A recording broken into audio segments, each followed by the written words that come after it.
భక్త Kannappa cinema latest model. So 5 యుగాల గురించి చెప్తూ ఈ కథ చెప్పారు. సో మోహన్ బాబు గారి కొడుకు ఘన విజయం సాధించారు పక్కా.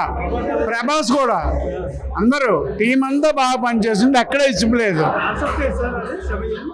శివయ్య ఓకే, బాగుంది. ప్రభాస్ కోసమే ఎవరు ఫ్యాన్స్. ఫస్ట్ హాఫ్ పర్లేదు, ఇంటర్వెల్ తర్వాత. జై బాబు బాగుంది. ప్రభాస్ దోల్ది ఇచ్చాడు. బాగుంది. సీరియల్ ఇది, సినిమా కాదు. ఓన్లీ ప్రభాస్ పాజిటివ్, మిగతా అంతా ఏం లేదు డొల్ల. సెకండ్ హాఫ్ ప్రభాస్ ఎంట్రీ బాగుంటది. ప్రభాస్ 20 నిమిషాలే బాగుంటది. ఓన్లీ ప్రభాస్ కోసమే. మంచు విష్ణు బొక్క, అది బొక్క. మంచి విషయం మొత్తం బొక్క. ప్రభాస్ బాగా సినిమా బాగుంది. బాగుంది, చాలా బాగుంది.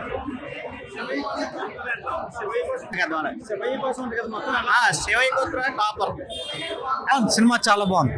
ప్రభాస్ ఎంట్రీ బాగుంది. బాగుందన్న, సినిమా బాగుంది. ప్రభాస్ వచ్చిన తర్వాత ఇంకా హైలైట్.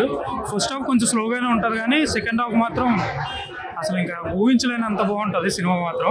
ప్రభాస్ వచ్చిన తర్వాత ఇంకా నాన్ స్టాప్. ఇంకా సినిమా మాత్రం హైలైట్. ఆ శివుడి గురించి మాత్రం చాలా బాగా చూపించారు కన్నప్ప మూవీలో. సో అందరూ చూడాల్సిన మూవీ. సో చూసిన తర్వాత శివుడు ఏంటి అనేది కూడా తెలుస్తుందని నేను అనుకుంటున్నాను. సో అదే కన్నప్ప మూవీ మాత్రం సూపర్. సినిమా చాలా బాగుందన్న. అందులో ప్రభాస్ యాక్టింగ్ అంతా చాలా బాగుంది. విష్ణులో వచ్చిన లాస్ట్ 40 మినిట్స్ కూడా చాలా బాగుంది మూవీ. 5గురిని సమానంగా చూపించారు, 5 హీరోలు. చాలా బాగుంది. ఫ్యామిలీతో వెళ్ళొచ్చాను. యాక్షన్ సీన్స్ అన్నీ బాగున్నాయి అన్న. ఫైట్స్ కానీ, యాక్షన్ కానీ, ఎవ్రీథింగ్ అన్నీ బాగున్నాయి. సెంటిమెంట్స్ కానీ ఎవ్రీథింగ్ అన్నీ బాగున్నాయి. శివయ్య కోసం అన్న, మన ప్రీవియస్గా చూసిన కృష్ణరాజు గారు అది భక్త కన్నా పెలగొందో సేమ్ స్టోరీ.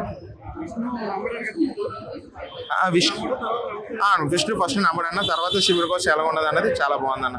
ఇప్పుడున్న జనరేషన్కి శివుడి కోసం ఎలాగుంది అన్నది చాలా బాగుంది. హీరోయిన్తో 2 సాంగ్స్ ఉంటాయి అన్ని ఎవ్రీథింగ్. ఇప్పుడున్న జనరేషన్ తగ్గట్లు సినిమా తీసాం.